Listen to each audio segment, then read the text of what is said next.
So if you came to me and as a client, say, of my clinical practice, I would help you take that question apart. This week I discovered that my wife was having an affair. Did you discover that this week? Or were there clues and hints for a very long period of time? And I'm not suggesting that that's the case, by the way, to this particular individual. I don't know anything about the person who asked this question, and so I would also ask whoever that is not to presume that I'm speaking directly to their concerns, because I don't know that person well enough to do that. I have to provide something approximating a generic answer.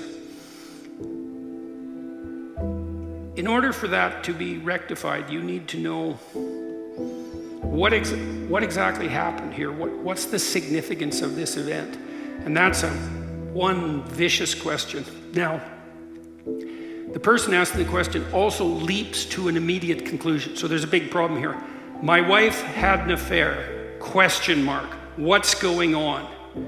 But then they provide an answer.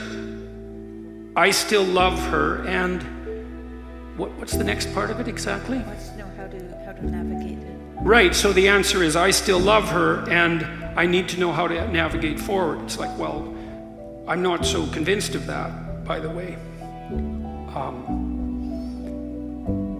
Are you not angry? Are you not upset, frustrated, disappointed, anxious, hurt, betrayed, traumatized?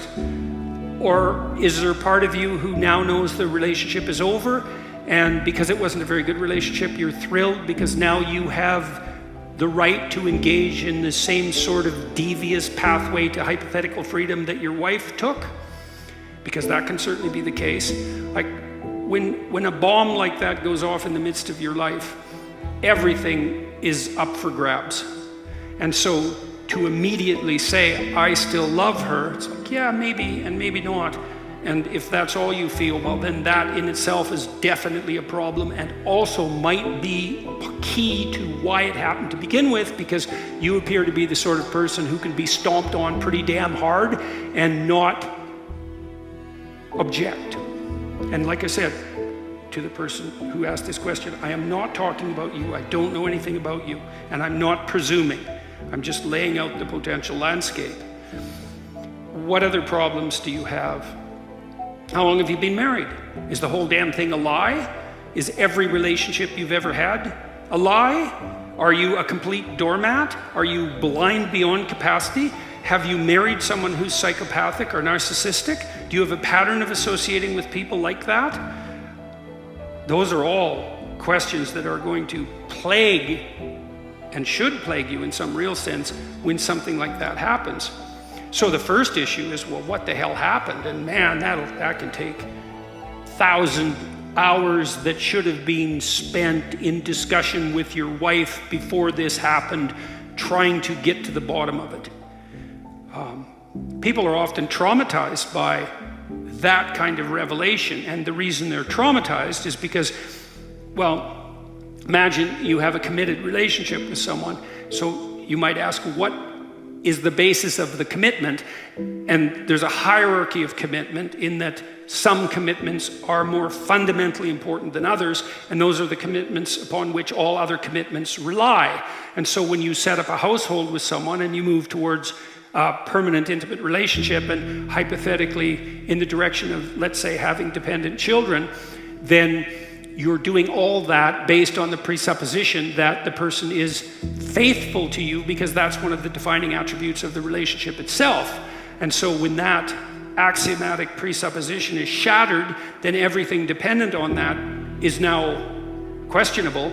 And that not only includes the present, what the hell is going on now, the future, what are we going to do, who am I with anyways, but also the past itself, because you were living, let's say, in something approximating a fool's paradise, and nothing that you thought to be the case was in fact the case. And so that's a dreadful problem. And how you cobble something like that back together is a very, very difficult problem. I would say the first thing you do is Open yourself up to the admission of the magnitude of the problem. What's the problem? Who am I, anyways, that this happened to me?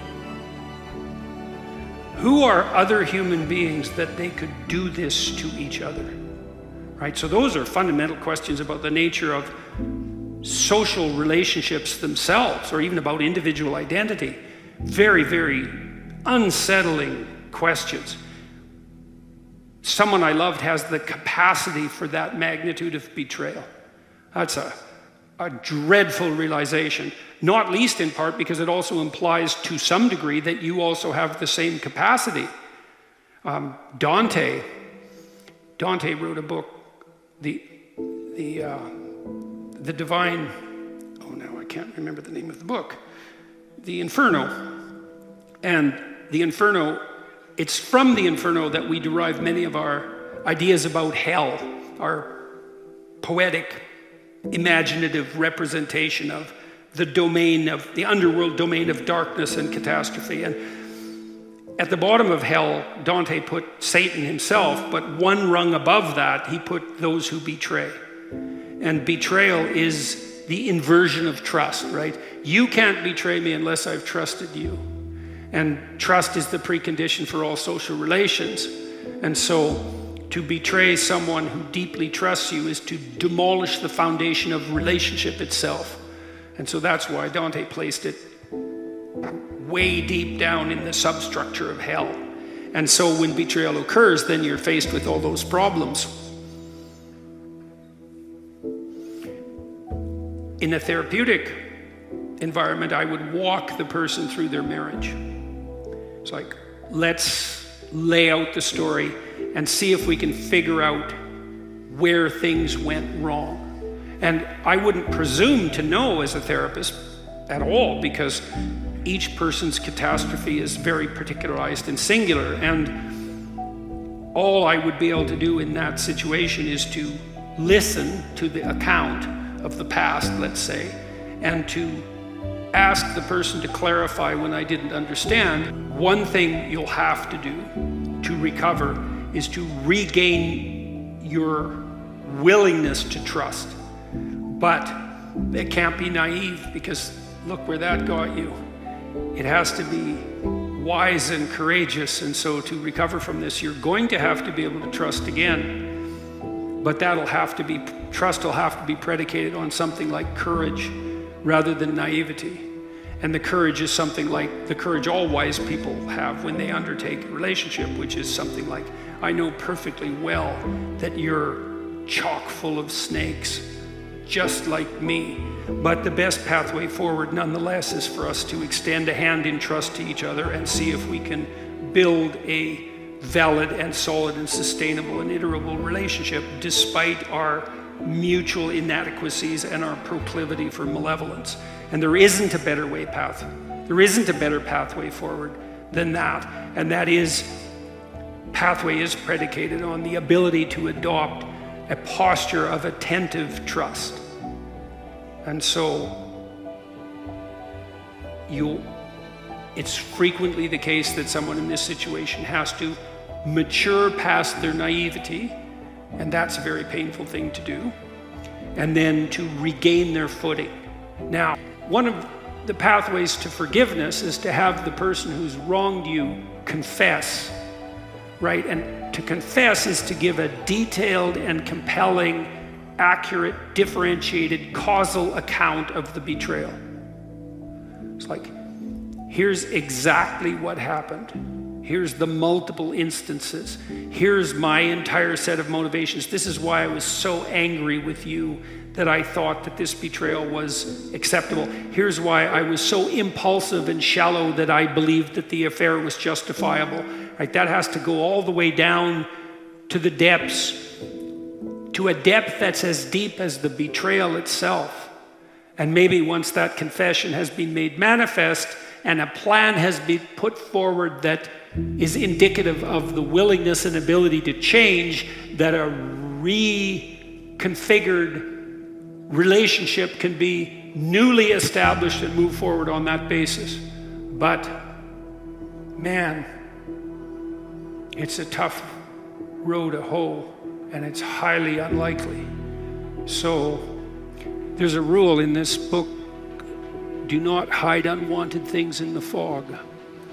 Yeah, well, people hide a lot of unwanted things in the fog in their relationships, and sometimes the consequence of that is a deep betrayal. And the medicine for that, the necessary antidote for that, is to reveal all those hidden things. And God, in a relationship that's gone spectacularly wrong, that can be 10,000 things that weren't faced in the course of the relationship, and every single one of them has to be resurrected and thought through. So, you know, unfortunately, in some sense, that's fated as well, because once you've been hurt like that, there isn't an alternative in terms of reconstituting yourself. There isn't another option. You have to face everything that made you vulnerable in that manner to begin with. And that's a lot to face, especially all at once, especially when you've been avoiding it for maybe decades or maybe your whole life. It's rough. So good luck with it. And don't pretend. Here's a piece of advice. And as a therapist, I generally don't give people advice because that isn't the role of a therapist. Do not pretend to be better than you are in this situation. Right? The fact that you're enraged, let's say, and you should be, is actually, that has to be fully admitted and worked through, because otherwise you'll reconstitute the relationship on unbelievably on shaky grounds, and some crisis will come your way that's not even very serious and blow you into bits again. So you'll be able to forgive the person if they can confess and transform deeply enough so that your rage is actually genuinely eliminated. And that's going to take a lot of effort, man, and a lot of honesty, a lot of willingness to see that you are in fact that demolished and outraged. That's a vicious pit to contemplate.